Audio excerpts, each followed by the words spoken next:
उच्चारण करो जी। सतनाम वाहिगुरु जी। ये इतिहास पहले पातशाह जाहर पीर जगत गुरु कल तारण आए श्री गुरु नानक देव महाराज जी का है। प्रसंग है सतगुरु नौ खंड पृथ्वी का चार चक्कां का उधार करदियां तरत लुकाई नूं सोधदियां। जदों नौवें खंड भरत खंड पहुंचे ने तो सारियां तो पहला सतगुरु जम्मू आए ने। ये कथा आपां ने सारियां ने सुनी है कि जिहड़ा जम्मू का नाम है ये उही जम्मू है जिन्हों आपां J&K वाला जम्मू कश्मीर वाला जम्मू कहने आ। एक पालक होया है रिछ, पालक रिछ नूं कहंदे ने। ये होया है जदों 52 अवतार होया सी। बड़ी लंबी इसने आजू भोगी है। श्री रामचंद्र जी दे नाल इसने श्रीलंका ते हमला भी किया सी। और रावण दा वध करना, उहदी लंका नूं साड़ना, उहदे विच भी ये पालक, इहदा नां सी जामवंत। उसे दे नां तो ये जम्मू ये शहर वसे है। इत्थों फिर जदों सतगुरु अगे चले ने, इत्थे राजे नूं उपदेश दिता सी कि तू धर्म का न्याय करना है। भुखे दी, नंगे दी, गरीब दी मदद करनी है। भुखे नंगे तो भाव हुंदा है कि गरीबी का माप तोल की है, पैरामीटर की है। हैरानी उदों होंदी है जदों कार तो उतर के बंदा कहता जी मेरे बच्चे की फीस माफ़ कर दिओ। घर विच 2 AC लगे ने, बंदा 4-5 हज़ार रुपया AC का पे कर रहा है, पर बच्चे की फीस वास्ते किसी मंदिर मसीत गुरुद्वारे पहुँच जाता जी मेरी फीस माफ़ करो क्योंकि तुहाडे कोल स्कूल ने। इस करके जदों असीं गरीब की मदद कहने आ तो उत्थे ये जरूर पता होना चाहिए कि गरीब वो है जिहदे कोले पाउण वास्ते कपड़ा ते खाण वास्ते रोटी नहीं है। ये नहीं कि मैं कहां मैं गरीब हाँ तो मैं गरीब हो गया, तुसीं कहो मैं गरीब हाँ तो मैं गरीब हो गया। इदां नहीं हुंदा। इस करके जिहड़ियां सरकारी भी जिहड़ियां स्कीमां आउंदियां ने वो असल लोकां कोल तां पहुंचदियां ही नहीं। वो तो राह विच ही सारा कुछ वरतिया जाता है। नहीं तो अगर ठीक जगह ते ये सारा कुछ जावे तो बहुत सारे लोगों का दुख तकलीफ जिहड़ी है वो जां ते मिट सकती है जां घट सकती है। राजे ने कहा जी मैं 7 बचन मैं संगत भी करांगा, इशनान भी करांगा, दान भी करांगा, भुखे नंगे दी मदद भी करांगा, इंसाफ भी करांगा। क्योंकि असी अजे भी मैं रोज़ बेनती करदा सी समझ नहीं पा रहे धर्म कहंदे किनू ने। केवल किसी खास पोशाक का ना धर्म नहीं है। पोशाक एक धर्म का भेख है। जिवें किसी स्कूल की कोई ड्रैस है, हुण पुलिस की एक ड्रैस है कि सारे खाकी कपड़े पा के पुलिस वाले बन सकते हैं। पुलिस वालियां विच भी बेईमान हैगे ने। पुलिस खुद ही उन्होंने फड़ लैंदी है, खुद ही उन्होंने जेल च सुट देंदी, आप ही वर्दी उन्होंने हत्थी ला लैंदी है भी खोल वर्दी, तू इस लायक नहीं है। लायक क्यों नहीं सी? इस करके नहीं भी वो मोटा हो गया तो वो कपड़े पहनते नहीं, बटन नहीं बंद होंगे। क्योंकि जिहड़ी उहनूं जिम्मेवारी इस वर्दी ने दित्ती सी भी इस वर्दी विच तो ला एंड आर्डर बना के रखना है।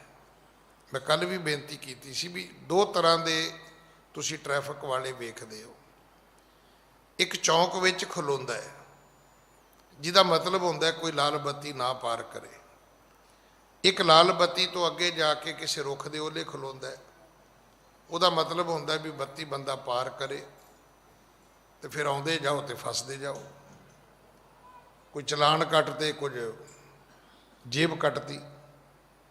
हुण दोवां चों चंगा किनू कहोगे? गल ते चलान कटण वाले दी भी ठीक है कि वो लोकां नूं नसीहत दे रहे है, पर वो नसीहत घट दे रहे है।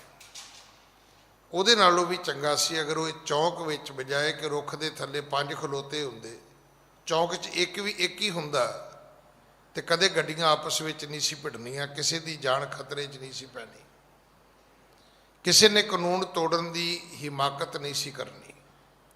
हुण चंगा तो वही है जिहड़ा पहला रोके, जिहड़ा बाद विच रोकदा उह ते तमाशबीन है। तो गुरु जी ने राजे नूं, जम्मू दे राजे नूं ये नसीहत दित्ती सी। देखो धर्म इहनूं कहंदे ने। उत्थों सतगुरु तुरे ते अगे एक वणजारियां दा पिंड सी। उत्थे की होया, उत्थे एक जिहड़ा वणजारियां दा सरपंच कह दो, मुखिया कह दो, ठाकुर कह दो, जिहड़ा पिंड दा चौधरी सी उहदे बेटा होया। बेटा भी बड़े चिर बाद होया। फिर की सी, वो गवाच गए। ਵਧਾਈਆਂ ਲੈਣ ਦੇਣ ਤੇ ਖਾਣ ਪੀਣ ਦੇ ਵਿੱਚ ਉਹ ਇਹ ਵੀ ਭੁੱਲ ਗਏ ਕਿ ਉਹਨਾਂ ਦੀ ਨਗਰੀ ਵਿੱਚ ਕੋਈ ਸਾਧੂ ਆਇਆ, ਕੋਈ ਅਤਿਥੀ ਆਇਆ।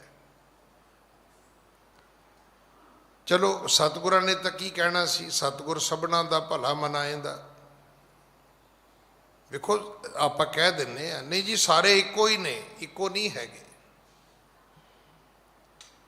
गुरु नानक दे पिता महाराज दे घर का विधान ये है भी इन्हां नूं कोई चाह पानी पुछे ना पुछे, कोई आओ भगत करे ना करे। सी बड़ी वड्डी साखी सुनी है कि जेड़े आओ भगत नहीं करते सतगुरु कहते ने वसदे रहो भाई, इत्थे रहो, जिउंदे रहो, हसो खेडो। जेड़े आओ भगत करते ने उन्हां नूं सतगुरु कहते ने उजड़ो। भाई मरदाने ने कहा बाबा ये की? सतगुरु कहते चंगे ने, दूजी थां जाणगे लोकां नूं भी चंगा बनाउणगे। ते बाबा जिन्हां नूं तुसीं कहा भी इत्थे वसदे रहो, ते सतगुरु कहण लगे भाई ये माड़े ने। इसे करके इन्हां नूं रोकिया कि जे तुसीं माड़े हो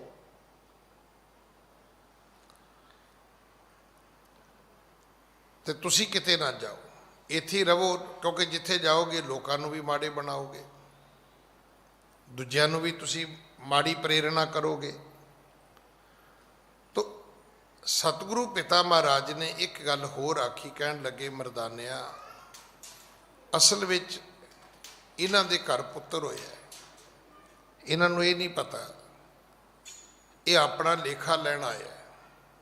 भाई मरदाना कहंदा बाबा मैं समझिया नहीं, देखे तो की भाव है। सतगुरु कहन लगे दी उम्र सिर्फ एक दिन की उम्र है, रात होएगी ये बच्चा मर जाएगा। मरदानिया यही बंदे जेड़े अज गवाचे फिरदे ने, कल नूं इन्हां बंदियां नूं रोंदियां नूं थां नहीं लभनी। उही गल होई, अगली सवेर होई ते बच्चा मर गया। पर सतगुरु जी ने रात नूं एक शब्द गाया सी, उपदेश दिता सी, शिक्षा दिती सी। उसी श्री राग पहरे महला पहला कर पहला, पहले पैरे रहन के वणजारिया मित्र। हुण पहला पैर मनुख दा की है? जदों बच्चा माता दे गर्भ विच निमिया जांदा है। हुण बंदे दा दूजा पैर की है? जदों दा जन्म हुंदा है ते परिवार वाले उसनूं खड़ाउंदे ने, माँ कहती है भी मेरा है, पर जानदा तो कोई भी नहीं भी इत्थे कौन किसे दा है।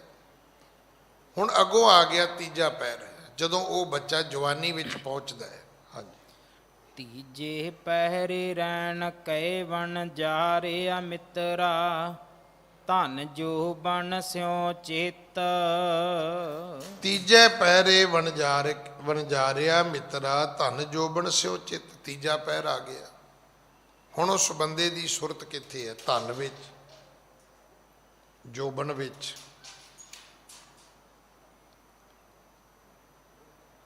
ਇੱਕ ਜਵਾਨੀ ਦਾ ਧਿਆਨ, ਇੱਕ ਪੈਸੇ ਦਾ ਧਿਆਨ ਹੈ। ਇਹਨਾਂ ਦੋਨਾਂ ਨੂੰ ਸਮਝਣ ਦੀ ਲੋੜ ਹੈ। ਧਨ ਜੋਬਨ ਦੋਏ ਵੈਰੀ ਹੋਏ, ਜਿਨੀ ਰੱਖੇ ਰੰਗ ਲਾਏ। ਦੂਤਾਂ ਨੂੰ ਫਰਮਾਇਆ ਲੈ ਚੱਲੇ ਪਤ ਗਵਾਏ। ਇਹ ਸੁਹੱਪਣ, ਇਹ ਜਵਾਨੀ, ਇਹ ਦੌਲਤ, ਇਹ ਪੈਸਾ, ਇਹ ਜਦੋਂ ਜਾਂਦੇ ਨੇ ਤਾਂ ਇੱਜ਼ਤ ਨਾਲ ਗਵਾ ਕੇ ਜਾਂਦੇ ਨੇ। ਬੰਦੇ ਦੀ ਇੱਜ਼ਤ ਵੀ ਚਲੀ ਜਾਂਦੀ ਹੈ, ਇਹ ਵੀ ਚਲੇ ਜਾਂਦੇ ਨੇ ਦੋਵੇਂ। ਹਾਂਜੀ। ਹਰ ਕਾ ਨਾਮ ਨ ਚੇਤਈ, ਵਣ ਜਾਰਿਆ ਮਿੱਤਰਾ, ਬੱਦਾ ਛੁਟੈ ਜਿਤ। ਇੱਥੇ ਫਿਰ ਬੰਦਾ ਹਰੀ ਦੇ ਨਾਮ ਨੂੰ ਚੇਤੇ ਹੀ ਨਹੀਂ ਕਰਦਾ। ਜਵਾਨੀ ਦੇ ਮੋਢੇ ਮਾਰਦਾ ਹੈ ਤੇ ਪੈਸੇ ਦੀਆਂ ਅੱਖਾਂ ਵਿਖਾਉਂਦਾ ਹੈ। ਕਹਿੰਦਾ ਤੇਰੇ ਵਰਗੇ ਤੋਂ ਮੈਂ ਖੜਾ ਖੜੋਤਾ ਹੀ ਖਰੀਦ ਲਵਾਂ। ਇਹਨੂੰ ਪੈਸਾ ਕਹਿੰਦੇ ਨੇ। ਵੀ ਤੇਰੇ ਵਰਗੇ ਨੂੰ ਤੇ ਮੈਂ ਖੜਾ ਖੜੋਤਾ ਹੀ ਖਰੀਦ ਲਵਾਂ। ਇਹ ਪੈਸੇ ਦੀ ਤਾਕਤ ਹੈ। ਦੂਸਰਾ ਹੈ ਕਿ ਮਨੁੱਖ ਕਹਿੰਦਾ ਵੀ ਮੈਂ ਤੇ ਤੈਨੂੰ ਤੇਰੇ ਦੋ ਟੋਟੇ ਕਰ ਦਿਆਂ, ਫੜ ਕੇ ਤੈਨੂੰ ਚੀਰ ਦਿਆਂ ਮੈਂ। ਇਹ ਹੁਣ ਉਹਦੀ ਜਵਾਨੀ ਦੀ ਤਾਕਤ ਹੈ। ਮੈਂ ਤਾਂ ਇੱਥੇ ਅਕਸਰ ਬੇਨਤੀ ਕਰਦਾ ਰਹਿਣਾ ਕਿ ਇੱਕ ਵਕਤ ਹੁੰਦਾ ਹੈ ਜਦੋਂ ਤੁਸੀਂ ਜਵਾਨੀ 'ਚੋਂ, ਤੇ ਬੜੇ ਲੋਕਾਂ ਨੇ ਕਿਹਾ ਸੀ ਪੁੱਤ ਮੇਰੀ ਬਾਂਹ ਫੜੀ। ਕਈਆਂ ਨੇ ਕਿਹਾ ਸੀ ਕਿ ਤੁਸੀਂ ਮੇਰੇ ਪਿਤਾ ਸਮਾਨ ਹੋ, ਮੇਰੇ ਸਿਰ ਤੇ ਹੱਥ ਰੱਖ ਦਿਓ। ਅਸੀਂ ਨਹੀਂ ਰੱਖਿਆ। ਹੁਣ ਉਹੀ ਬੰਦਾ ਬੁੱਢਾ ਹੋ ਗਿਆ। ਹੁਣ ਜਦੋਂ ਮੰਜੀ ਤੇ ਬਹਿ ਗਿਆ, ਹੁਣ ਜਿਹੜਾ ਵੀ ਆਉਂਦਾ ਹੈ ਘਰ, ਪਹਿਲਾਂ ਉਹਨੂੰ ਪਛਾਣਦਾ ਮੁਸ਼ਕਲ ਹੈ। ਜੇ ਅੱਖਾਂ ਤੋਂ ਨਾ ਪਛਾਣਿਆ ਜਾਏ, ਫਿਰ ਕੰਨਾਂ ਨਾਲ ਸੁਣ ਕੇ ਸਮਝਣ ਦੀ ਕੋਸ਼ਿਸ਼ ਕਰਦਾ। ਫਿਰ ਘੜੀ ਘੜੀ ਕਹਿੰਦਾ ਕਾਕਾ ਮੇਰੇ ਕੋਲ ਆ। ਕਾਕਾ ਕਹਿੰਦਾ ਮੈਂ ਨਹੀਂ ਆਉਣਾ। ਅੱਧਾ ਘੰਟਾ ਲੱਗਾ, ਸਵੇਰੇ ਸ਼ੀਸ਼ੇ ਅੱਗੇ ਵਾਲ ਬਣਾਏ ਨੇ ਤੇ ਤੂੰ ਹੱਥ ਫੇਰਦੇ ਐ ਕਰ ਦੇਣੇ ਨੇ, ਉਹ ਜਿਵੇਂ ਅਫਰੀਕਨਾਂ ਦਾ ਸਿਰ ਹੁੰਦਾ। ਮੈਂ ਤਾਂ ਨਹੀਂ ਆਉਂਦਾ। ਹੁਣ ਇਹ ਬੰਦਾ ਕਿਸੇ ਦੇ ਸਿਰ ਤੇ ਹੱਥ ਰੱਖਣਾ ਚਾਹੁੰਦਾ, ਕੋਈ ਰਖਾਉਣ ਲਈ ਤਿਆਰ ਹੀ ਨਹੀਂ। ਕਿਸੇ ਦੇ ਸਿਰ ਤੇ ਹੱਥ ਫੇਰਨਾ ਚਾਹੁੰਦਾ, ਕੋਈ ਫਰਵਾਉਣਾ ਨਹੀਂ ਚਾਹੁੰਦਾ। ਜਵਾਨੀ ਦਾ ਇਹ ਦੁੱਖ ਹੈ ਕਿ ਜਦੋਂ ਇਹ ਹੱਥ ਲੋਕ ਸਿਰ ਤੇ ਰਖਾਉਣਾ ਚਾਹੁੰਦੇ ਸੀ, ਤੂੰ ਰੱਖਿਆ ਨਹੀਂ। ਜਦੋਂ ਤੇਰੇ ਇਸ ਹੱਥ ਦਾ ਪਿਆਰ ਲੋਕ ਉਡੀਕਦੇ ਸੀ, ਤੂੰ ਦਿੱਤਾ ਨਹੀਂ। ਹੁਣ ਇੱਥੇ ਕੀ ਹੈ? ਇੱਥੇ ਹਰ ਕਾ ਨਾਮ ਨਾ ਚੇਤ ਹੀ। ਕਿਉਂ ਨਹੀਂ ਹੋਇਆ? ਕਿਉਂਕਿ ਉਹਨੂੰ ਰੱਬ ਹੀ ਚੇਤੇ ਨਹੀਂ ਸੀਗਾ। ਇਹ ਰੱਬ ਚੇਤੇ ਆਵੇ ਤੇ ਸਾਰੀਆਂ ਮਰਿਆਦਾ ਆਉਂਦੀਆਂ ਨੇ। ਇਹ ਜ਼ਰੂਰ ਧਿਆਨ ਵਿੱਚ ਰੱਖਿਓ। ਰੱਬ ਦੇ ਚੇਤੇ ਤੋਂ ਬਗੈਰ ਕੋਈ ਮਰਿਆਦਾ ਨਹੀਂ ਹੈ। ਨਾ ਕੋਈ ਪਿਆਰ ਹੈ, ਨਾ ਕੋਈ ਭਾਈਚਾਰਾ ਹੈ, ਨਾ ਕਿਸੇ ਗਰੀਬ ਗੁਰਬੇ ਦੀ ਕੋਈ ਮਦਦ ਹੈ। ਹਾਂਜੀ। ਹਰ ਕਾ ਨਾਮ ਨ ਚੇਤੈ ਪ੍ਰਾਣੀ, ਬਿਕਲ ਪਿਆ ਸੰਗ ਮਾਇਆ। ਇਹ ਪਰਮਾਤਮਾ ਦਾ ਨਾਮ ਚੇਤੇ ਨਹੀਂ ਕਰਦਾ ਤੇ ਮਾਇਆ ਦੇ ਵਿੱਚ ਵਿਆਕਲ ਹੋਇਆ ਰਹਿੰਦਾ ਹੈ, ਪਾਗਲ। ਨਾਮ ਨੂੰ ਚੇਤੇ ਨਹੀਂ ਕਰਦਾ। ਜਿਤ ਛੁੱਟਾ ਜਿਤ ਬੱਧਾ ਛੁੱਟੈ ਜਿਤ, ਜਿਹਦੇ ਨਾਲ ਛੁੱਟਣਾ ਸੀ। ਕਿਉਂਕਿ ਛੁੱਟਣ ਲਈ ਤਾਂ ਇੱਕ ਹੀ ਤਰੀਕਾ ਹੈ, ਉਹ ਪਰਮਾਤਮਾ ਦਾ ਨਾਮ ਹੈ। ਰੱਬ ਦੀ ਦਰਗਾਹ ਵਿੱਚ ਨਾ ਸਿਫਾਰਿਸ਼ ਚੱਲਦੀ ਹੈ, ਨਾ ਪੈਸਾ ਚੱਲਦਾ ਹੈ। ਇਹ ਜ਼ਰੂਰ ਚੇਤਾ ਰੱਖਣਾ। ਜੇ ਤੁਸੀਂ ਕਹੋ ਨਾ ਵੀ ਇਹ ਜਿਹੜੀ ਆਪਾਂ ਅਰਦਾਸ ਕਰਦੇ ਹਾਂ ਇਹ ਸਿਫਾਰਿਸ਼ ਹੈ, ਨਹੀਂ। ਇਹ ਤਾਂ ਜਿੰਨੇ ਬੰਦੇ ਆਏ ਨੇ ਉਹਨਾਂ ਦੇ ਦੋ ਦੋ ਜੁੜੇ ਹੋਏ ਹੱਥਾਂ ਦੀ ਇੱਕ ਲਿਲਕੜੀ ਹੈ, ਇੱਕ ਅਰਦਾਸ ਹੈ, ਇੱਕ ਜੋਦੜੀ ਹੈ, ਇੱਕ ਤਰਲਾ ਹੈ। ਇਹ ਸਿਫਾਰਿਸ਼ ਨਹੀਂ ਹੈ। ਸਿਫਾਰਿਸ਼ ਇੱਦਾਂ ਨਹੀਂ ਹੁੰਦੀ। ਸਿਫਾਰਿਸ਼ ਹੁੰਦੀ ਬਾਂਹ ਫੜ ਕੇ ਵੀ ਆ ਸਾਡਾ ਬੰਦਾ ਹੈ ਜੀ, ਇਹ ਮੇਰਾ ਆਦਮੀ ਹੈ, ਤੁਸੀਂ ਇਹਦਾ ਧਿਆਨ ਰੱਖਣਾ, ਇਹਨੂੰ ਸਿਫਾਰਿਸ਼ ਕਹਿੰਦੇ ਨੇ। ਉੱਥੇ ਤਾਂ ਸਾਰੇ ਦੋ ਹੱਥ ਜੋੜ ਕੇ ਖਲੋਤੇ ਹੁੰਦੇ ਨੇ, ਉਹ ਸਿਫਾਰਿਸ਼ ਕੀ ਕਰ ਸਕਦੇ ਨੇ? ਉਹ ਤਾਂ ਸਿਰਫ ਰੱਬ ਅੱਗੇ ਨੱਕ ਹੀ ਰਗੜ ਸਕਦੇ ਨੇ। ਹੁਣ ਪਤਾ ਨਹੀਂ ਰੱਬ ਦੀ ਮਰਜ਼ੀ ਹੈ, ਉਹ ਸੁਣੇ ਕਿ ਨਾ ਸੁਣੇ। ਆਪਾਂ ਤੇ ਅਰਦਾਸ ਕਰ ਹੀ ਸਕਦੇ ਹਾਂ ਨਾ। ਇਹਨੂੰ ਇਤਿਹਾਸ ਵਿੱਚ ਲਿਖਿਆ ਹੈ, ਅਰਜੀ ਮੇਰੀ ਮਰਜ਼ੀ ਤੇਰੀ। ਤੁਸੀਂ ਐਪਲੀਕੇਸ਼ਨ ਦੇ ਸਕਦੇ ਹੋ, ਧੱਕੇ ਨਾਲ ਸਾਈਨ ਨਹੀਂ ਕਰਵਾ ਸਕਦੇ। ਹਾਂਜੀ। ਧਨ ਸਿਉ ਰਤਾ ਜੋ ਬਨ ਮੱਤਾ, ਅਹਿਲਾ ਜਨਮ ਗਵਾਇਆ। ਧਨ ਦੇ ਵਿੱਚ ਰਤੇ ਨੇ, ਜੋਬਨ ਦੇ ਵਿੱਚ ਪਾਗਲ ਹੋਏ ਨੇ, ਆਪਣਾ ਜੀਵਨ ਗਵਾ ਲਿਆ। ਧਰਮ ਸੇਤੀ ਵਪਾਰ ਨ ਕੀਤੋ, ਕਰਮ ਨ ਕੀਤੋ ਮਿਤ। ਧਰਮ ਦਾ ਵਪਾਰ ਨਹੀਂ ਕੀਤਾ, ਪਰਮਾਤਮਾ ਨੂੰ ਆਪਣੇ ਜੀਵਨ ਦਾ ਮਿੱਤਰ ਹੀ ਨਹੀਂ ਬਣਾਇਆ। ਅਸੀਂ ਮਿੱਤਰ ਘਨੇਰੜੇ ਕਰ ਥੱਕੀ, ਬੜੇ ਯਾਰ ਦੋਸਤ ਬਣਾਏ, ਉਹਨਾਂ ਵਿੱਚ ਰੱਬ ਹੈ ਹੀ ਨਹੀਂ ਸੀਗਾ।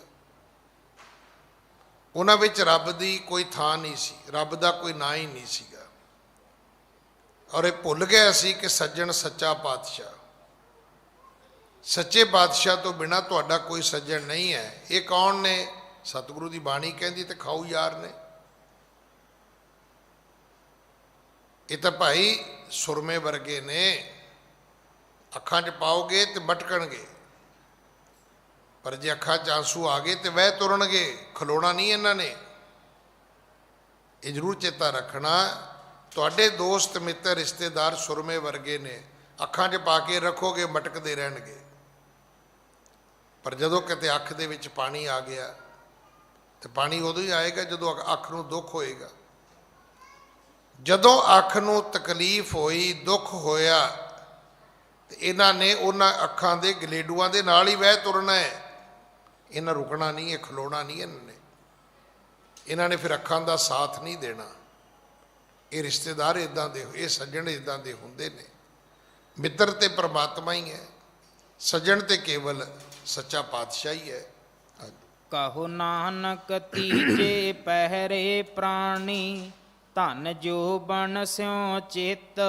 ਤੀਜਾ ਪੈਰ ਉਹ ਹੈ ਜਿੱਥੇ ਧਨ ਜੋਬਨ ਦੇ ਨਾਲ ਆਦਮੀ ਦਾ ਚਿੱਤ ਸੁਰਤ ਜੁੜੀ ਰਹਿੰਦੀ ਹੈ। ਚੌਥੈ ਪਹਿਰੇ ਰੈਣ ਕੈ ਵਣ ਜਾਰੇ ਮਿੱਤਰਾ, ਲਾਵੀ ਆਇਆ ਖੇਤ।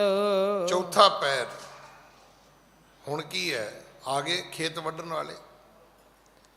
ਜਿਨ੍ਹਾਂ ਨੇ ਖੇਤ ਬੀਜਿਆ ਸੀ ਉਹ ਦਾਤਰੀਆਂ ਲੈ ਕੇ ਆ ਗਏ, ਉਹਨਾਂ ਨੇ ਆ ਕੇ ਖੇਤ ਵੱਢਣਾ ਸ਼ੁਰੂ ਕਰ ਦਿੱਤਾ।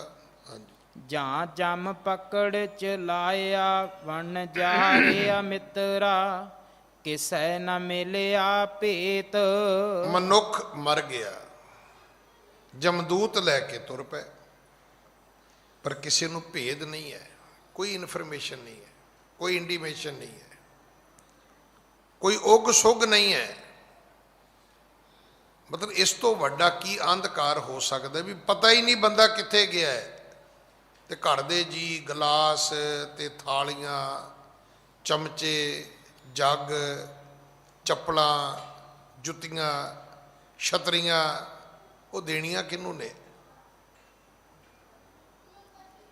ਜਿਹੜਾ ਮਰ ਗਿਆ ਉਹਦਾ ਤੇ ਭੇਦ ਹੀ ਕਿਸੇ ਨੂੰ ਨਹੀਂ, ਕੋਈ ਉਗ ਸੁਗ ਹੀ ਨਹੀਂ ਹੈ, ਕਿੱਥੇ ਗਿਆ ਕੋਈ ਪਤਾ ਨਹੀਂ। ਮਗਰੋਂ ਮਾਲ ਇਕੱਠਾ ਕੀਤਾ ਜਾ ਰਿਹਾ, ਮੰਜੀ, ਬਿਸਤਰਾ, ਰਜਾਈ, ਤਲਾਈ, ਸਰਾਣਾ। ਫਿਰ ਦੁੱਖ ਦੀ ਗੱਲ ਇਹ ਵੀ ਉਹਨੂੰ ਨਗੰਦਦੇ ਵੀ ਨਹੀਂ, ਉਹਦੇ ਵਿੱਚੋਂ ਸੂਈ ਧਾਗਾ ਵੀ ਨਹੀਂ ਲੰਘਾਉਂਦੇ ਵੀ ਪੁੱਛੋ ਵੀ ਉਹਦੇ ਵਿੱਚ ਵੜ ਕੇ ਸੌਣਾ ਜਿਹੜਾ ਮਰਿਆ। ਨਹੀਂ ਜੀ ਉੱਤੇ ਲੈਣੀ ਹੈ, ਉੱਤੇ ਕਿਵੇਂ ਲੈ ਲੇਗਾ ਉਹ ਤਾਂ। ਤੇ ਮੰਜੀ ਕਹਿਣਗੇ ਦੁਕਾਨਦਾਰ ਨੂੰ ਵੀ ਸਸਤੀ ਜੀ ਦੇ ਦੇ। ਮੰਜੀ ਸਸਤੀ ਆ ਗਈ, ਅਣਨਗੰਦਿਆ ਬਿਸਤਰਾ ਆ ਗਿਆ। ਹੁਣ ਕਿਸੇ ਮੇਰੇ ਵਰਗੇ ਨੇ ਮੱਥਾ ਮਾਰਿਆ ਭੋਗ ਤੇ, ਬਈ ਇਹ ਚੀਜ਼ਾਂ ਕਿਸੇ ਕੰਮ ਨਹੀਂ। ਫਿਰ ਕਿਸੇ ਨੇ ਕਿਹਾ ਚਲੋ ਜੀ ਗੁਰਦੁਆਰੇ ਦੇ ਕੰਮ ਆ ਜਾਣਗੀਆਂ, ਤੇ ਗੁਰਦੁਆਰੇ 'ਚ ਜਦੋਂ ਯਾਤਰੂ ਮੰਜੀ ਤੇ ਬੈਠਾ ਤੇ ਮੰਜੀ ਟੁੱਟ ਗਈ। ਮੈਂ ਇਹ ਗੱਲਾਂ ਤਾਂ ਕਰਦਾ ਵੀ ਜਿਹੜੀਆਂ ਮਰੇ ਦੇ ਨਿਮਿਤ ਚੀਜ਼ਾਂ ਦਿੰਨੇ, ਆਨੇ ਦੇ ਕੰਮ ਦੀਆਂ ਨਹੀਂ ਜੇ ਹੁੰਦੀਆਂ।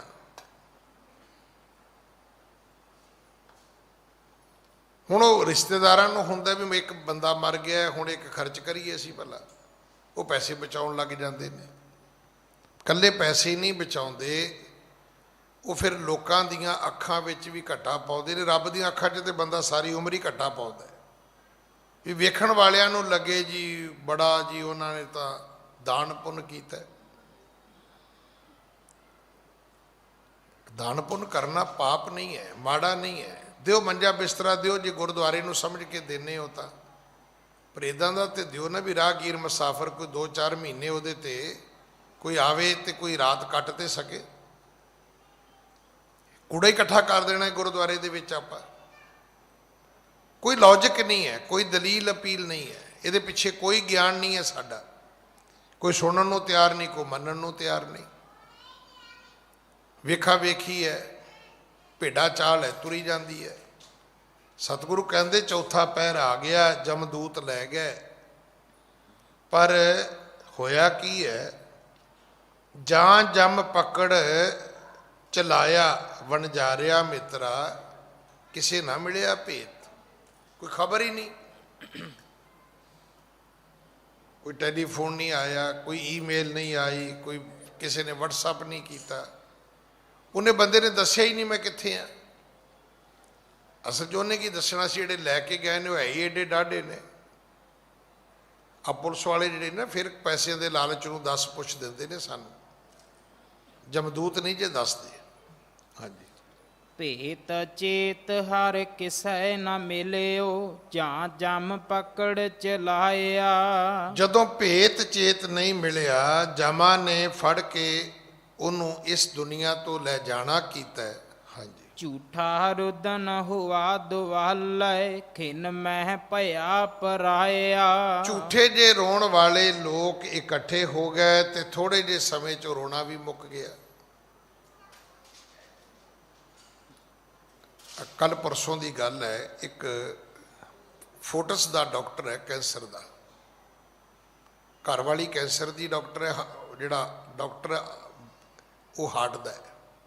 ਉਹਦੇ ਫਾਦਰ ਦੀ ਡੈਥ ਹੋਈ, 91 ਸਾਲ ਦਾ। ਮੈਂ ਉਹਨਾਂ ਦੇ ਘਰ ਗਿਆ, ਤੁਸੀਂ ਯਕੀਨ ਕਰਨਾ ਮੈਂ ਕਾਰ ਤੋਂ ਉਤਰਿਆ, ਮੈਂ ਕਿਹਾ ਜੀ ਸੌਰੀ, ਮੈਂ ਵੀ ਤੁਹਾਨੂੰ ਫਸਟ ਟਾਈਮ ਮਿਲਣ ਲੱਗਾ, ਪਰ ਵੀ ਦੁੱਖ ਦੇ ਵੇਲੇ। ਉਹ ਜਾਰੋ ਜਾਰ ਰੋਇਆ ਬੰਦਾ।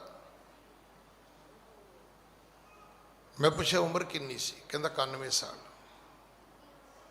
ਕਹਿੰਦਾ ਸਵਾਲ ਉਮਰ ਦਾ ਨਹੀਂ ਹੈ, ਸਵਾਲ ਫਾਦਰ ਦਾ ਹੈ। 100 ਬੰਦਾ ਮਰੇ ਤੇ ਤੁਹਾਨੂੰ ਇੱਕ ਬੰਦਾ ਇਦਾਂ ਦਾ ਮਿਲੇਗਾ,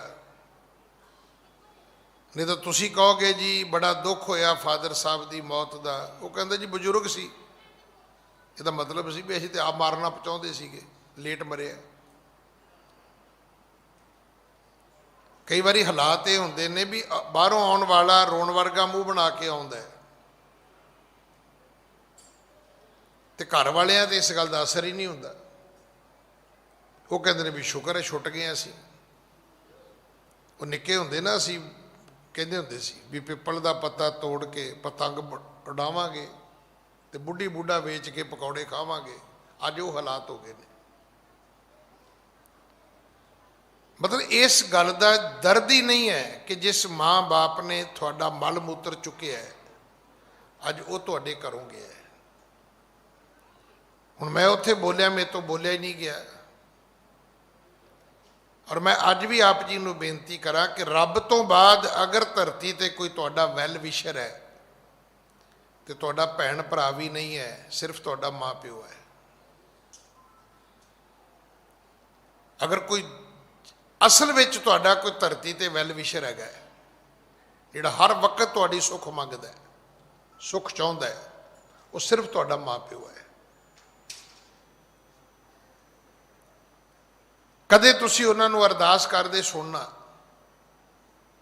ਉਹ ਇੱਕੋ ਹੀ ਗੱਲ ਕਹਿਣਗੇ ਵੀ ਰੱਬਾ ਜੇ ਕਿਤੇ ਮੇਰੀ ਸੁਣਦਾ ਹੈ ਨਾ, ਤੇ ਸਾਰੇ ਸੁੱਖ ਮੇਰੇ ਪੁੱਤਰ ਨੂੰ, ਮੇਰੀ ਧੀ ਨੂੰ, ਮੇਰੇ ਬੱਚੇ ਨੂੰ ਦੇ ਦੇ। ਹੁਣ ਇੱਥੇ ਸਤਿਗੁਰੂ ਮਹਾਰਾਜ ਕਹਿੰਦੇ ਨੇ ਝੂਠਾ ਰੁਦਨ ਸੀ, ਤੂੰ ਮਰ ਗਿਆ ਹੈ, ਤੇ ਜਿਹੜੇ ਲੋਕ ਰੋ ਰਹੇ ਨੇ ਇਹਨਾਂ ਦਾ ਰੋਣਾ ਵੀ ਝੂਠਾ ਹੈ। ਰੋਣ ਦੇ ਪਿੱਛੇ ਵੀ ਸੱਚ ਕੁਛ ਨਹੀਂ ਹੈ, ਕਿਉਂਕਿ ਇਹਨਾਂ ਨੇ ਬਹੁਤਾ ਲੰਬਾ ਸਮਾਂ ਨਹੀਂ ਰੋਣਾ। ਫਿਰ ਕੀ ਹੋਇਆ, ਖਿਨ ਮੈਂ ਭਇਆ ਪਰਾਇਆ ਖਤਮ ਹੋ ਗਈ। ਥੋੜਾ ਚਿਰ ਫੋਟੋ ਲਾਉਂਦੇ ਨੇ ਅਗਲੇ ਡਰਾਇੰਗ ਰੂਮ ਵਿੱਚ। ਬੜੇ ਤੁਹਾਨੂੰ ਰੇਅਰ ਘੱਟ ਘਰ ਮਿਲਣਗੇ ਜਿੱਥੇ ਕੋਈ 40-50 ਸਾਲ ਪੁਰਾਣੀ ਫੋਟੋ ਹੋਵੇ ਕਿਸੇ ਦੀ। ਮੈਂ ਇੱਕ ਵੀਰ ਦੀ ਦੁਕਾਨ ਤੇ ਗਿਆ, ਆਫਿਸ ਸੀ ਉਹਦਾ। ਮੈਂ ਪਹਿਲਾਂ ਚਲਾ ਗਿਆ, ਉਹ ਲੇਟ ਸੀ, ਬਿਲਡਰ ਸੀਗਾ। ਮੈਂ ਗਿਆ ਹੋਣਾ 11, 11:30, 12 ਵਜੇ, ਪਰ ਉਹ ਅਜੇ ਵੀ ਲੇਟ ਸੀ। ਉਹਨੇ ਫੋਨ ਕੀਤਾ ਨੌਕਰ ਨੂੰ, ਮੈਨੂੰ ਅੰਦਰ ਬਿਠਾਇਆ। ਮੈਂ ਵੇਖ ਰਿਹਾ ਉੱਥੇ 2 ਫੋਟੋ ਨੇ। ਉਹ ਤੇ ਮੈਨੂੰ ਸਮਝ ਆ ਗਈ ਵੀ ਇਹਦੇ ਮਾਂ ਪਿਓ ਦੀ ਫੋਟੋ ਹੈ। ਤੇ ਫੋਟੋ ਦੇ ਲਾਗੇ ਨਾ ਪਊਏ ਜੇ ਪਏ ਨੇ। ਹੁਣ ਉਹ ਨਹੀਂ ਮੈਨੂੰ ਸਮਝ ਆਈ ਵੀ ਉਹ ਕੀ ਹੈ। ਹੁਣ ਜਦੋਂ ਆਇਆ ਤੇ ਮੈਂ ਉਹਨੂੰ ਪੁੱਛਿਆ, ਮੈਂ ਕਿਹਾ ਕਿ ਇਹ ਕਹਿੰਦੇ ਮੇਰੇ ਮਾਂ ਪਿਓ ਦੀਆਂ ਜੁੱਤੀਆਂ ਨੇ। ਉਹ ਜੁੱਤੀਆਂ ਨਹੀਂ ਸੀ। ਕਿਉਂ? ਕਿਉਂਕਿ ਉਹਦੇ ਮਾਂ ਪਿਓ ਦੇ ਪੈਰ ਹੀ ਪੂਰੇ ਨਹੀਂ ਸੀ। ਉਹ ਜਿਵੇਂ ਹੁੰਦਾ ਨਹੀਂ, ਪੈਰ ਵੱਢਿਆ ਹੋਵੇ ਅੱਗੋਂ ਪਿੱਛੋਂ ਤੋਂ ਡੁੱਡ ਜਾ ਹੁੰਦਾ ਹੈ।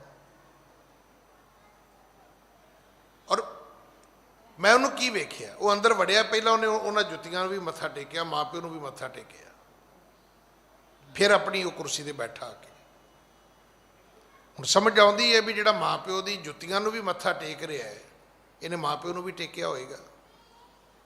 ਤੇ ਜਿਹਨੇ ਮਾਂ ਪਿਓ ਦੀ ਫੋਟੋ ਵੀ ਘਰੋਂ ਕੱਢਤੀ ਹੈ, ਉੱਥੇ ਤਾਂ ਪਤਾ ਲੱਗ ਹੀ ਸਕਦਾ ਵੀ ਮਾਂ ਪਿਓ ਨਾਲ ਕੀ ਨਿਬੜੀ ਹੋਣੀ ਹੈ। ਖੰਡਰਾਤਾਂ ਤੋਂ ਹੀ ਪਤਾ ਲੱਗਦਾ ਹੈ ਨਾ ਵੀ ਮਹਿਲ ਦੀ ਕਿੰਨੀ ਕਦੇ ਸ਼ਾਨੋ ਸ਼ੌਕਤ ਰਹੀ ਹੋਏਗੀ। ਸਤਿਗੁਰੂ ਕਹਿੰਦੇ ਰੋਣ ਵਾਲੇ ਵੀ ਝੂਠੇ ਨੇ। ਹਾਂਜੀ। ਸਾਈ ਵਸਤ ਪ੍ਰਾਪਤ ਹੋਈ, ਜਿਸ ਸਿਉ ਲਾਇਆ ਹੇਤ। ਹੁਣ ਕੀ ਹੋਇਆ? ਹੁਣ ਤੁਹਾਨੂੰ ਉਹ ਮਿਲੇਗਾ ਜਿਹਦੇ ਨਾਲ ਤੁਹਾਡੀ ਸੁਰਤ ਜੁੜੀ ਹੈ। ਹਾਂਜੀ। ਕਹੋ ਨਾਨਕ ਪ੍ਰਾਣੀ ਚੌਥੈ ਪਹਿਰੇ, ਲਾਵੀ ਲੁਣਿਆ ਖੇਤ। ਇੱਕ ਸਮਾਂ ਮਾਤਾ ਦੇ ਗਰਭ ਦਾ, ਇੱਕ ਜਵਾਨੀ ਦਾ, ਇੱਕ ਬੁਢੇਪੇ ਦਾ, ਤੇ ਫਿਰ ਚੌਥੀ ਮੌਤ। ਹਾਂਜੀ। ਜਬ ਨਿਸ ਬੀਤ ਭਈ ਭੁਨ ਸਾਰਾ, ਬਾਲਕ ਮਰਗਾ ਪਰੀ ਪੁਕਾਰਾ। ਰਾਤ ਅਜੇ ਪੂਰੀ ਬੀਤੀ ਨਹੀਂ, ਸਵੇਰ ਹੋਈ ਨਹੀਂ, ਉਹ ਬੱਚਾ ਮਰ ਗਿਆ। ਉਹ ਵਣਜਾਰੇ ਦਾ ਪੁੱਤਰ ਜਿਹੜਾ ਸੀ ਉਹ ਚੜ੍ਹਾਈ ਕਰ ਗਿਆ। ਪੁਕਾਰ ਸ਼ੁਰੂ ਹੋ ਗਈ, ਵਰਲਾਪ ਸ਼ੁਰੂ ਹੋ ਗਿਆ, ਰੋਣ ਦੀਆਂ ਆਵਾਜ਼ਾਂ ਆਉਣੀਆਂ ਸ਼ੁਰੂ ਹੋ ਗਈਆਂ। ਰੁਦਨ ਕਰਹਿ ਮਿਲ ਕੈ ਬਹੁ ਨਾਰੀ, ਬਾਰ ਉਖਾਰ ਸੀਸ ਕੇ ਡਾਰੀ। ਹੁਣ ਲੋਕ ਰੁਦਨ ਕਰਦੇ ਨੇ, ਇਸਤਰੀਆਂ ਸਿਰ ਦੇ ਵਾਲ ਪੁੱਟ-ਪੁੱਟ ਕੇ ਸੁੱਟ ਰਹੀਆਂ ਨੇ ਵੀ ਬੱਚਾ ਕਿਉਂ ਮਰ ਗਿਆ। ਹਾਂਜੀ। ਨਿਕਸੇ ਵਹਿਰ ਬਾਲਕੋ ਲੀਨਾ, ਖਨ ਕਹਿ ਧਰਾ ਦਾਬ ਸੋ ਦੀਨਾ। ਅਖੀਰ ਬੱਚੇ ਨੂੰ ਚੁੱਕ ਕੇ ਉਹ ਤੁਰ ਪਏ। ਬਾਹਰ ਗਏ ਤੇ ਟੋਆ ਪੱਟਿਆ ਤੇ ਮਿੱਟੀ ਦੇ ਵਿੱਚ ਉਸ ਬੱਚੇ ਨੂੰ ਦਫਨਾ ਦਿੱਤਾ। ਹਾਂਜੀ। ਕਰੈ ਬਿਰਲਾਪ ਅਨੇਕ ਪ੍ਰਕਾਰਾ, ਵੱਡਿਓ ਗ੍ਰਾਮ ਮੈਂ ਸ਼ੋਕ ਅਪਾਰਾ। ਹੁਣ ਇਹ ਉਹੀ ਪਿੰਡ ਹੈ ਜਿੱਥੇ ਕੱਲ ਢੋਲ ਢਮੱਕਾ ਸੀ, ਅੱਜ ਉਹੀ ਪਿੰਡ ਹੈ ਜਿੱਥੇ ਸ਼ੋਕ ਹੈ, ਗਮ ਹੈ, ਕੋਈ ਖੁਸ਼ੀ ਨਹੀਂ ਹੈ। ਹਰ ਪਾਸੇ ਰੋਣ ਦੀਆਂ ਆਵਾਜ਼ਾਂ ਨੇ। ਤਿੰਨ ਬਿਲੋਕ ਬੋਲਿਓ ਮਰਦਾਨਾ, ਪੂਰਬ ਇਨਕੇ ਹਰਖ ਮਹਾਨਾ। ਹੁਣ ਭਾਈ ਮਰਦਾਨਾ ਕਹਿੰਦਾ ਬਾਬਾ ਵੀ ਇਹ ਵੀ ਅਚੰਭਾ ਹੀ ਹੈ। ਕੱਲ ਇਸ ਪਿੰਡ ਦਾ ਮਾਹੌਲ ਕੁਝ ਹੋਰ ਸੀ, ਅੱਜ ਕੁਝ ਹੋਰ ਹੈ। ਕੱਲ ਇਹ ਲੋਕ ਨੱਚਦੇ ਟੱਪਦੇ ਸਾਹ ਨਹੀਂ ਸੀ ਲੈਂਦੇ, ਅੱਜ ਇਹ ਰੋਂਦੇ ਸਾਹ ਨਹੀਂ ਲੈਂਦੇ। ਅਬ ਹੋਇਓ ਸੁਤ ਸ਼ੋਕ ਬਿਸਾਲਾ, ਰੁਦਨ ਕਰਤ ਅਚਰਜ ਗਤ ਕਾਲਾ। ਇਹਨਾਂ ਦਾ ਰੋਣਾ ਵੀ ਅਚਰਜ ਹੈ, ਕੱਲ ਦਾ ਜਿਹੜਾ ਹੱਸਣਾ ਸੀ ਉਹ ਵੀ ਅਚਰਜ ਸੀਗਾ। ਹਾਂਜੀ। ਮੋਹ ਫਸੇ ਨਰ ਦੁਖ ਸੁਖ ਮਾਨਤ, ਕਰਤਾ ਹਰਤਾ ਨਹਿ ਪਹਿਚਾਨਤ। ਅਸਲ ਵਿੱਚ ਇਹਦਾ ਸਾਖੀ ਦਾ ਗਿਆਨ ਇਹ ਹੈ ਕਿ ਅਸੀਂ ਲੋਕ ਮੋਹ ਦੇ ਵਿੱਚ ਫਸੇ ਰਹਿੰਦੇ ਆ। ਮੋਹ ਵਿੱਚ ਫਸੇ ਕਦੇ ਦੁਖੀ ਹੁੰਨੇ ਆ, ਕਦੇ ਸੁਖੀ ਹੁੰਨੇ ਆ। ਤੇ ਜਿਹੜਾ ਕਰਤਾ ਤੇ ਹਰਤਾ ਹੈ ਅਸੀਂ ਉਹਨੂੰ ਨਹੀਂ ਜਾਣਦੇ, ਅਸੀਂ ਉਹਨੂੰ ਭੁੱਲ ਗਏ ਆ। ਵੇਖੋ ਜਿਹੜੇ ਪਹਿਲਾਂ ਲੋਕ ਗੀਤ ਵੀ ਗਾਉਂਦੇ ਸੀ ਨਾ, ਅੱਜ ਵਾਲੇ ਗੀਤ ਥੋੜਾ ਸੀਗੇ, ਔਰ ਉਹ ਸਮਾਂ ਆ ਗਿਆ ਵੀ ਕਾਕਾ ਟੀਵੀ ਦੇ ਉੱਤੇ ਕੱਪੜਾ ਪਾ ਕੇ ਲੋਕ ਵੇਖਿਆ ਕਰਨਗੇ।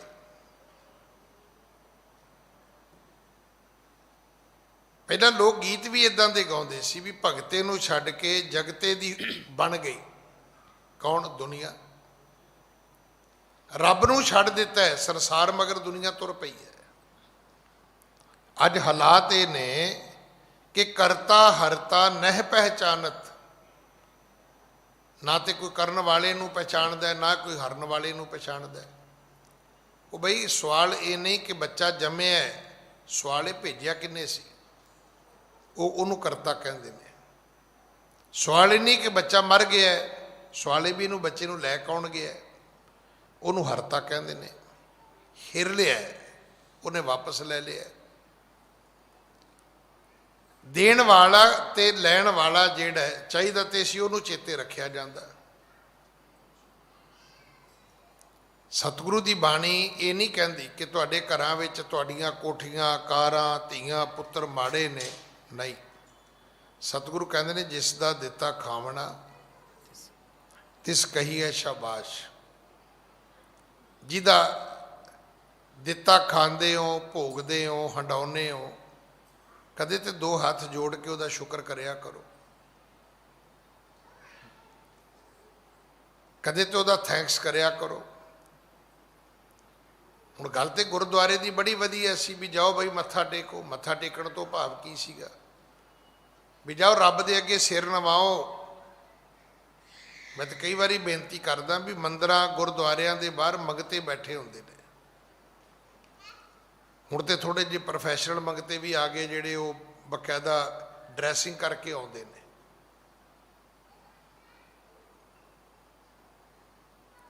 ਉਹ ਹੁੰਦੇ ਨਹੀਂ ਹੈ। ਹੁਣ ਤੇ ਵੀਡੀਓ ਆਉਂਦੀਆਂ ਨੇ ਵੀ ਉਹ ਘਰੋਂ ਹੀ ਲੰਗੜੇ ਬਣ ਕੇ ਆਉਂਦੇ ਨੇ, ਇੱਕ ਲੱਤ ਬੰਨ੍ਹ ਲੈਂਦੇ ਨੇ, ਪਰ ਹੈ ਤੇ ਵੈਸੇ ਬੜੀ ਕੁਆਲਿਟੀ ਹੈ ਜੀ ਉਹਨਾਂ ਦੀ। ਆਪਾਂ 2 ਘੰਟੇ ਗੋਡੇ ਜੋੜ ਕੇ ਨਹੀਂ ਬਹਿ ਸਕਦੇ, ਉਹ 6 ਘੰਟੇ 7 ਘੰਟੇ 8 ਘੰਟੇ 10 ਘੰਟੇ ਪੂਰੀ ਲੱਤ ਬੰਨ੍ਹ ਕੇ ਉਲਟੀ ਦੇ ਦੂਜੀ ਤਰ੍ਹਾਂ ਪੈਂਟ ਪਾ ਆਉਂਦੇ ਨੇ ਵੀ ਲੱਤ ਹੀ ਹੈ ਨਹੀਂ ਜੀ, ਅੱਧੀ ਲੱਤ ਹੀ ਵੱਢੀ ਹੋਈ ਹੈ। ਲੋਕ ਡਰੈਸਿੰਗ ਕਰਕੇ ਵੀ ਆਉਂਦੇ ਨੇ, ਲੰਗੜੇ ਹੋਣ ਦਾ ਫੈਸ਼ਨ ਕਰਕੇ ਵੀ ਆਉਂਦੇ ਨੇ, ਪਰ ਕੁਝ ਲੋਕ ਸੱਚਮੁੱਚ ਹੀ ਗਰੀਬ ਹੁੰਦੇ ਨੇ।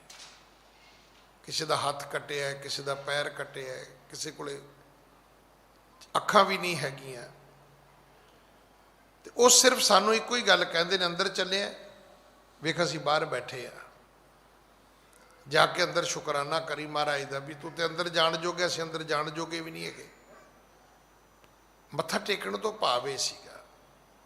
ਅਸੀਂ ਮੱਥਾ ਟੇਕਣ ਨੂੰ ਵੀ ਕਮਰਸ਼ੀਅਲ ਕਰ ਲਿਆ। ਹੁਣ ਇੱਥੇ ਜਦੋਂ ਅਰਦਾਸ ਕਰਦੇ ਨੇ ਕਈ ਤਾਂ ਹਟਦੇ ਹੀ ਨਹੀਂ। ਜੇ ਉਹਨਾਂ ਨੂੰ ਕਹੋ ਜਾ ਕੇ ਵੀ ਭਾਈ ਬਸ ਕਰੋ, ਉਹ ਸਮਝਦੇ ਨੇ ਵੀ ਇਹ ਡਿਮਾਂਡ ਕਰਨ ਦਾ ਇਹ ਪਲੇਟਫਾਰਮ ਹੈ। ਉਹ ਜਿਉਂ ਮੰਗਣ ਲੱਗਦੇ ਨੇ, ਜਿਉਂ ਮੰਗਣ ਲੱਗਦੇ ਨੇ, ਜਿਉਂ ਮੰਗਣ ਲੱਗਦੇ ਨੇ। ਪਤਾ ਉਦੋਂ ਲੱਗਦਾ ਵੀ ਜਦੋਂ ਲਾਈਨ ਪੌੜੀਆਂ ਤੋਂ ਵੀ ਥੱਲੇ ਉਤਰ ਜਾਂਦੀ ਹੈ ਬਾਹਰ। ਮੰਗਣ ਦੀ ਲੋੜ ਨਹੀਂ ਸੀ। ਮੰਗਣਾ ਕੋਈ ਗੁਨਾਹ ਨਹੀਂ ਹੈ, ਮੈਂ ਤੁਸੀਂ ਮੰਗ ਸਕਦੇ ਹੋ, ਹੱਕ ਹੈ, ਪਰ ਮੰਗਣ ਦੀ ਲੋੜ ਨਹੀਂ। ਵੇਖੋ ਸਭ ਤੋਂ ਵੱਡੀ ਗੱਲ ਸਮਝਣ ਦੀ ਲੋੜ ਹੈ। ਗੱਲ ਇਹ ਨਹੀਂ ਕਿ ਕੀ ਰੱਬ ਤੋਂ ਮੰਗਿਆ ਨਹੀਂ ਜਾ ਸਕਦਾ, ਮੰਗਿਆ ਜਾ ਸਕਦਾ, ਪਰ ਮੰਗੋ ਤੇ ਤਾਂ ਜੇ ਉਹ ਮੰਗਿਆ ਹੀ ਦਿੰਦਾ ਹੋਵੇ ਤਾਂ, ਤੇ ਜੇ ਬਿਨਾਂ ਮੰਗਿਆ ਦਿੰਦਾ ਹੋਵੇ ਤੇ ਫਿਰ ਮੰਗਣ ਦੀ ਇੱਕ ਲੋੜ ਕੀ ਹੈ ਭਾਈ।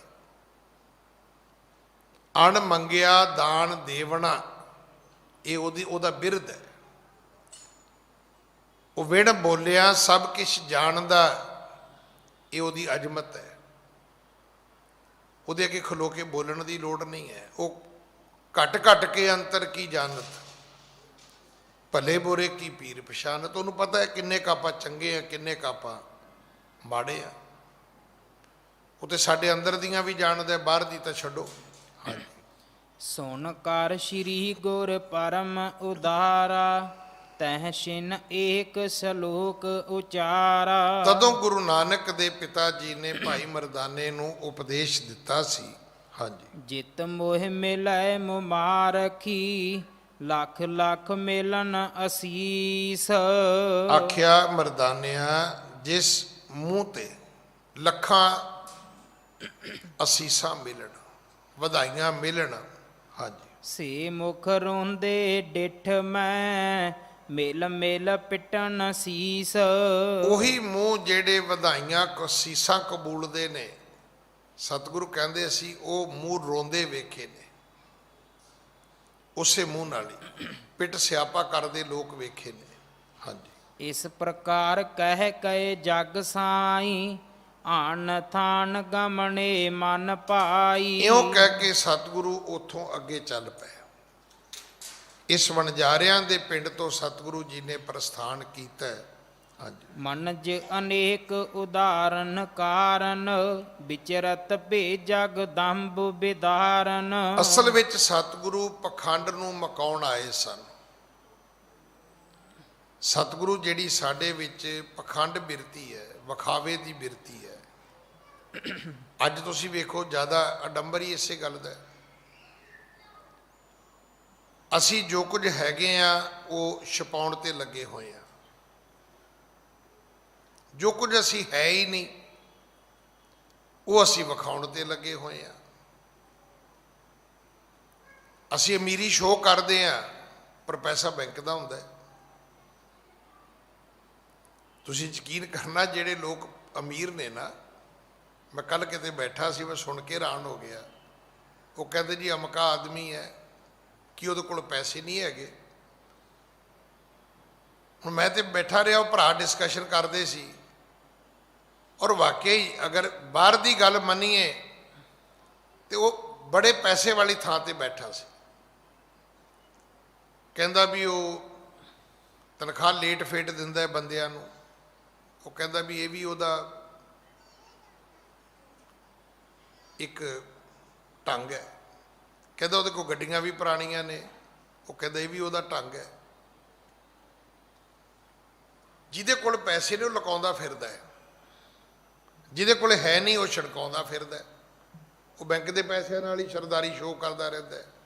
ਜਿਹਦੇ ਕੋਲ ਸੱਚੀ ਮੁੱਚੀ ਪੈਸਾ ਆ ਜਾਂਦਾ ਉਹ ਲੁਕਾਉਂਦਾ ਹੈ। ਉਹ ਤੇ ਰਿਸ਼ਤੇਦਾਰਾਂ ਤੋਂ ਵੀ ਲੁਕੋਈ ਜਾਂਦਾ ਵੀ ਕੋਈ ਮੰਗ ਹੀ ਨਾ ਲਵੇ। ਸਰਕਾਰ ਤੋਂ ਤੇ ਲੁਕਾਉਣਾ ਹੀ ਲੁਕਾਉਣਾ ਹੈ ਵੀ ਟੈਕਸ ਵਾਲੇ ਨਾ ਆ ਜਾਣ। ਇੱਕ ਹੋਰ ਡਿਪਾਰਟਮੈਂਟ ਹੈ, ਉਹ ਤੇ ਬਹੁਤ ਹੀ ਮਾੜਾ ਹੈ ਵੀ ਕਿਤੇ ਉਹ ਨਾ ਆ ਕੇ ਬੂਹੇ ਤੇ ਖਲੋ ਜਾਣ। ਅਸਲ ਵਿੱਚ ਆਦਮੀ ਆਪਣੇ ਆਪ ਨੂੰ ਛਪਾਉਣ ਤੇ ਲੱਗਾ ਰਹਿੰਦਾ ਹੈ। ਸਤਿਗੁਰੂ ਪਿਤਾ ਜੀ ਦਾ ਆਉਣ ਦਾ ਸੰਸਾਰ ਤੇ ਕਾਰਨ ਇੱਕੋ ਹੀ ਸੀਗਾ ਕਿ ਲੋਕਾਂ ਨੂੰ ਪਖੰਡ ਨਹੀਂ ਕਰਨਾ ਚਾਹੀਦਾ। ਜਿਹੋ ਜਿਹੇ ਹੈਗੇ ਜੇ ਉਹੋ ਜਿਹੇ ਰਵੋ ਭਾਈ। ਬੜੀ ਸਾਦੀ ਜੀ ਸੌਖੀ ਜੀ ਜ਼ਿੰਦਗੀ ਰੱਖਣੀ ਚਾਹੀਦੀ ਹੈ। ਹਾਂਜੀ। ਚਰਨ ਕਮਲ ਸਤ ਗੁਰੂ ਕੇ, ਸੁਖ ਕੋ ਸਦਨ ਪਛਾਣ। ਗੁਰੂ ਦੇ ਚਰਨਾਂ ਨੂੰ, ਗੁਰੂ ਦੇ ਕਮਲ ਫੁੱਲ ਵਰਗੇ ਚਰਨਾਂ ਨੂੰ ਸੁੱਖਾਂ ਦਾ ਘਰ ਮੰਨਿਆ ਕਰੋ। ਗੁਰੂ ਦੇ ਚਰਨ ਸੁੱਖਾਂ ਦਾ ਘਰ ਹੈ। ਜੇ ਆਪਾਂ ਕਹੀਏ ਸੁੱਖ ਕਿੱਥੇ ਹੈ ਤੇ ਗੁਰੂ ਦੇ ਚਰਨਾਂ ਵਿੱਚ ਹੈ। ਜਿਨ੍ਹਾਂ ਨੇ ਇਸ ਗੱਲ ਨੂੰ ਮੰਨ ਲਿਆ, ਜਿਨ੍ਹਾਂ ਨੇ ਇਸ ਗੱਲ ਨੂੰ ਕਬੂਲ ਲਿਆ। ਹਾਂਜੀ। ਬਸੈ ਸਦਾ ਮਨ ਸਥਿਰ ਹਵੈ, ਲਹੈ ਪਰਮ ਕਲਿਆਣ। ਉਹਨਾਂ ਨੇ ਫਿਰ ਗੁਰੂ ਦੇ ਚਰਨ ਘਰ ਵਿੱਚ ਨਹੀਂ ਵਸਾਏ ਵੀ ਘਰ 'ਚ ਵਸਾਓਗੇ ਤੇ ਘਰ ਜਾਓ ਤੇ ਸੁੱਖ ਮਿਲੇਗਾ।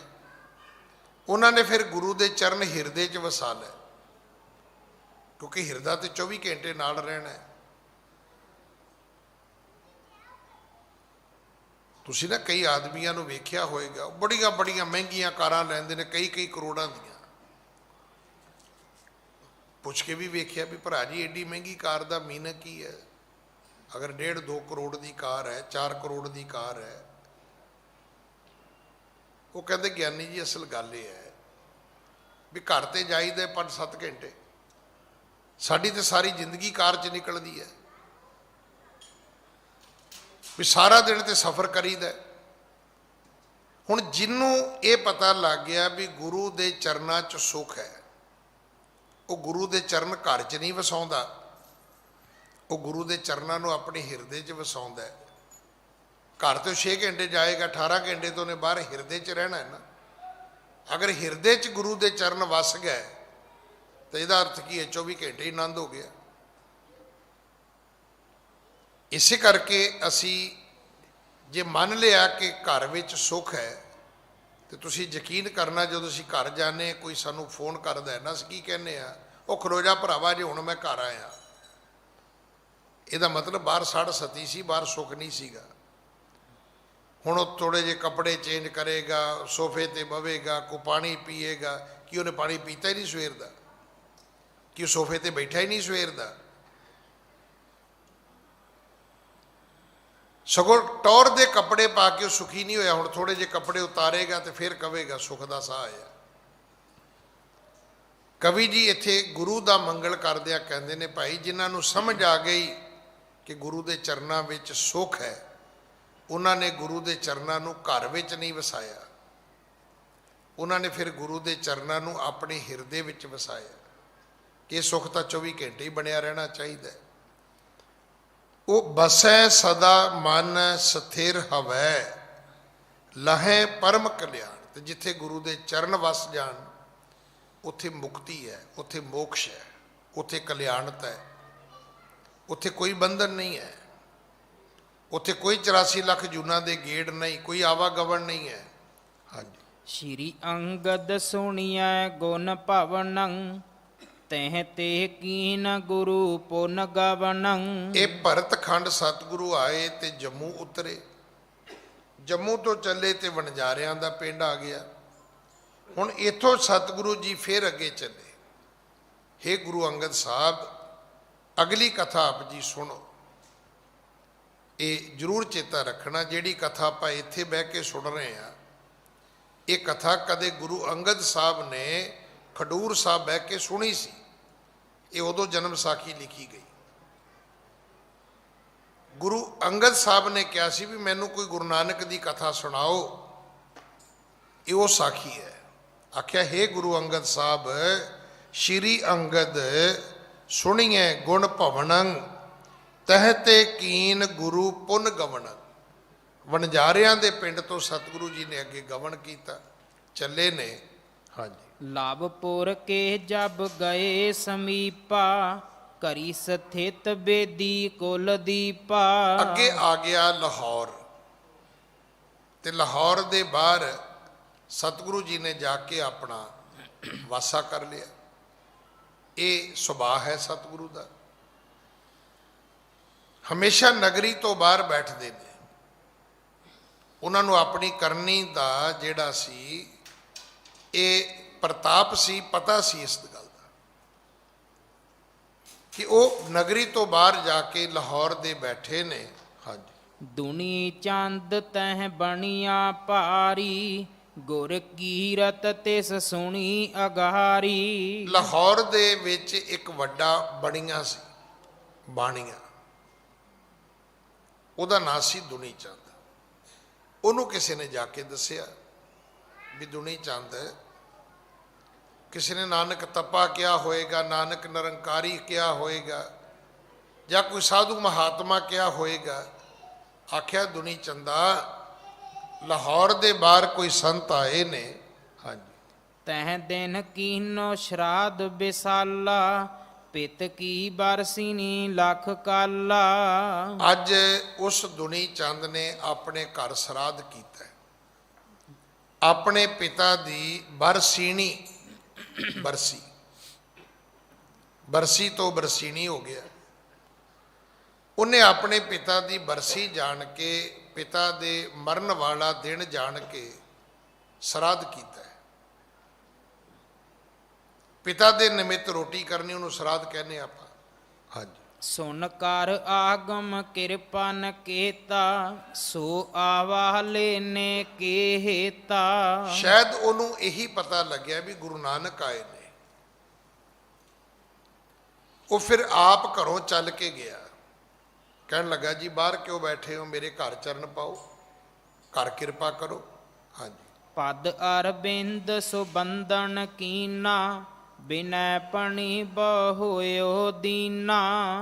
ਪਦ ਅਰਬਿੰਦ ਸੋ ਬੰਧਨ ਕੀਨਾ, ਤੇ ਬੁਲਾਉਣ ਆਇਆ ਤੇ ਕਿਵੇਂ ਆਇਆ? ਉਹਨੇ ਥੋੜਾ ਕਿਹਾ ਜੀ ਮੈਂ ਅਮੀਰ ਆਦਮੀ ਆ ਜੀ, ਬਾਹਰ ਕਿਉਂ ਬੈਠੇ ਹੋ ਜੀ, ਚਲੋ ਮੇਰੇ ਘਰ ਚਲੋ, ਉੱਥੇ ਬੜੇ ਪੱਖੇ ਚੱਲਣਗੇ।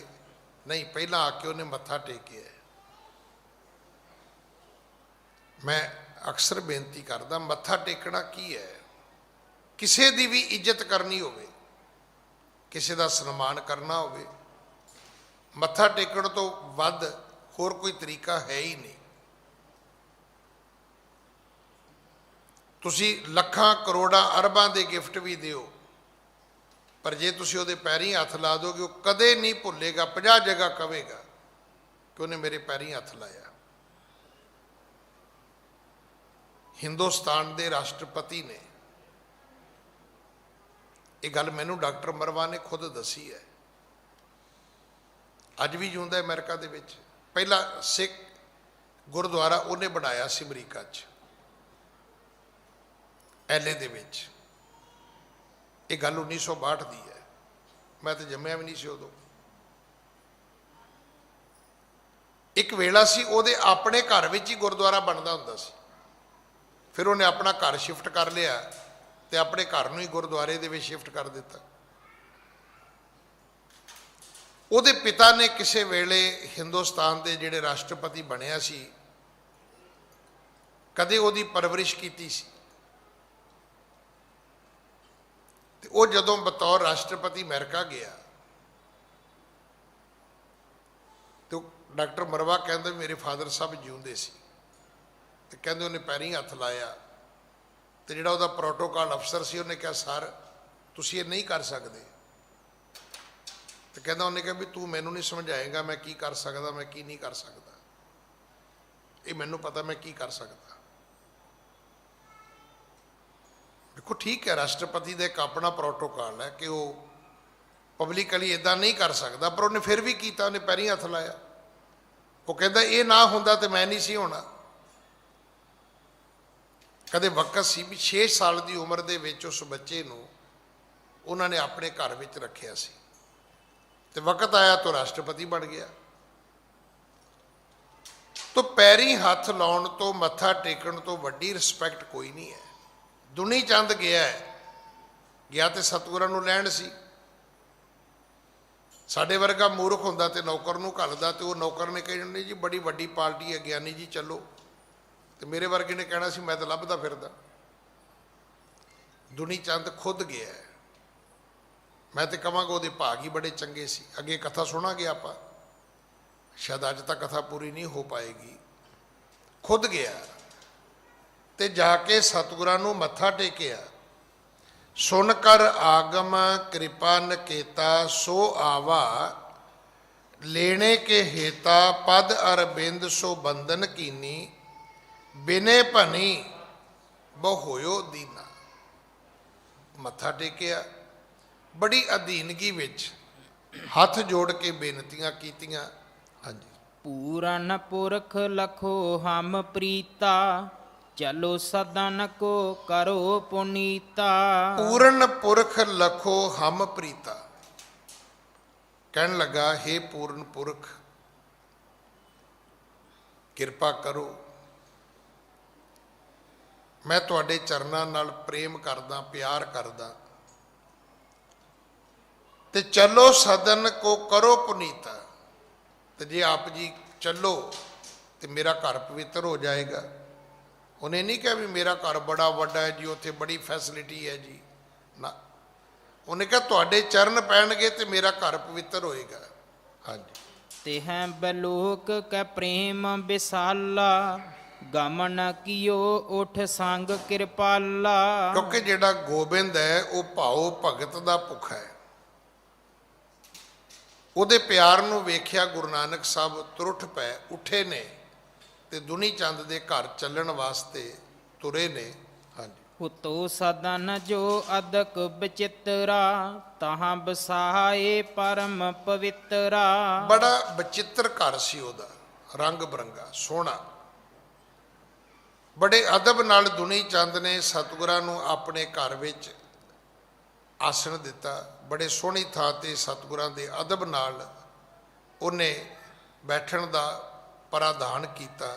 ਹਾਂਜੀ। ਆਪ ਸ਼ਰਾਹਦ ਸਰਬ ਕਰ ਵਾਵਾ, ਬਹੁ ਵਿਪਰਨ ਕੋ ਭੋਜਨ ਖਾਵਾ। ਹੁਣ ਉਹਨੇ ਸਰਾਧ ਵਰਤਾਉਣਾ ਸ਼ੁਰੂ ਕੀਤਾ। ਬੜੇ ਸਾਰੇ ਪੰਡਤ ਸਾਧੂ ਮਹਾਤਮਾ ਘਰ ਭਰਿਆ ਹੋਇਆ ਸੀ। ਹੁਣ ਸਰਾਧ ਦਾ ਲੰਗਰ ਭੋਜਨ ਜਿਹੜਾ ਸੀ ਉਹ ਵਰਤਣਾ ਸ਼ੁਰੂ ਹੋ ਗਿਆ। ਹਾਂਜੀ। ਜਬ ਸ਼੍ਰੀ ਗੁਰ ਕੇ ਗਇਓ ਸਮੀਪਾ ਤਬ ਬੋਲੇ ਬੇਦੀ ਕੁਲ ਦੀਪਾ। ਅਖੀਰ ਉਹ ਥਾਲ ਲੈ ਕੇ ਸਤਿਗੁਰਾਂ ਕੋਲ ਵੀ ਚਲਾ ਗਿਆ। ਕਹਿਣ ਲੱਗਾ ਜੀ ਤੁਸੀਂ ਵੀ ਭੋਗ ਲਾਓ। ਉੱਥੇ ਫਿਰ ਸਤਿਗੁਰਾਂ ਨੇ ਪੁੱਛਿਆ ਵੀ ਦੁਨੀ ਚੰਦ ਇਹ ਹੈ ਕੀ ਹੈ, ਇਹ ਲੋਕ, ਇਹ ਭੋਜਨ, ਇਹ ਮਾਜਰਾ ਕੀ ਹੈ ਭਾਈ। ਅੱਜ ਸਮਾਂ ਸਮਾਪਤ ਹੈ। ਸਤਿਗੁਰੂ ਕਿਰਪਾ ਕਰਨ। ਅਗਲੀ ਕਥਾ ਆਪਾਂ ਕੱਲ ਗੁਰੂ ਕੀ ਗੋਦ ਵਿੱਚ ਬੈਠ ਕੇ ਸੁਣੀਏ। ਭੁੱਲਾਂ ਬਖਸ਼ੋ ਜੀ, ਫਤਿਹ ਬੁਲਾਓ। ਵਾਹਿਗੁਰੂ ਜੀ ਕਾ ਖਾਲਸਾ, ਵਾਹਿਗੁਰੂ ਜੀ ਕੀ ਫਤਿਹ।